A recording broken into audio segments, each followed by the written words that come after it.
96 লড়াই একটা সুষ্ঠু নির্বাচনের জন্য হয়েছে, খালেদা জিয়ার পতনের জন্য হয়েছে। 7-8 সালের যে লড়াই, সেই লড়াইটা হয়েছে সেনা শাসনের পতনের জন্য, একটা সুন্দর নির্বাচনের জন্য।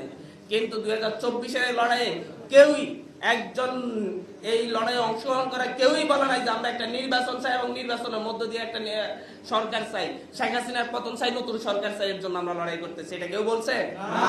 কেউই বলে নাই। প্রত্যেকটা দেয়ালে দেয়ালে, প্রত্যেকটা রাস্তায়, প্রত্যেকটা প্ল্যাকার্ডে ছিল আমরা সংস্কার চাই, পরিবর্তন চাই, নতুন আকাঙ্ক্ষা চাই, নতুন যারা মনে করছে যে হচ্ছে শুধুমাত্র তাদেরকে ক্ষমতায় নেওয়ার জন্য আমাদের লড়াই ছিল, তাদেরকে তারা ভুল ভাবছে।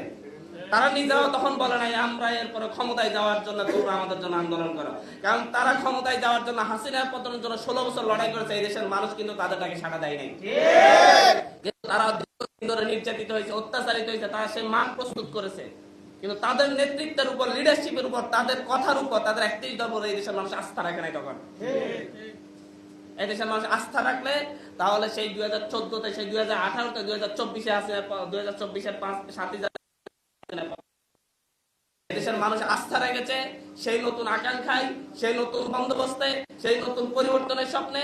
এই তরুণ যারা সামনে এসেছে তাদের রেখেছে। নির্বাচনের আগে নতুন সুন্দর সুন্দর কথা বলা হয়েছে, আমরা পরিবর্তন চাই, মেনে নিব, আমরা 31 দফা দিয়েছি, আমরা সবকিছু মেনে নিব, বিচার বিভাগের স্বাধীনতা চাই, বিচার বিভাগের সচিবালয় চাই, ঘুম প্রতিরোধে আমরা কাজ করবো, আমরা তো ঘুমের শিকার, সাইবার সিকিউরিটি প্রকাশে বাধা দিব না, অনেক মিষ্টি মিষ্টি কথা, দুর্নীতি দমন কমিশনকে সত্যি করবো, এই ধরনের মিষ্টি মিষ্টি কথা বলে যে জুলাই সনদের পূর্ণাঙ্গ বাস্তবায়ন করবো, যেই প্রশ্নগুলোতে গণভোট হয়েছে সেই প্রশ্নগুলো আমরা বাস্তবায়ন করবো। আজকে আমরা হ্যাঁ বলতে বলছি, যদি আমরা আজকে আপনাদেরকে হ্যাঁ বলতে বলে গণভোটের পক্ষে ভোট দিতে গিয়ে যদি পরে যদি আমি অস্বীকার, তাহলে আপনারা আমাকে মনে করবেন না, পরবর্তীতে আবার আসতে হবে না। এইভাবে মিষ্টি মিষ্টি কথা বলা হয়েছে, এবার বলা হয়েছে না?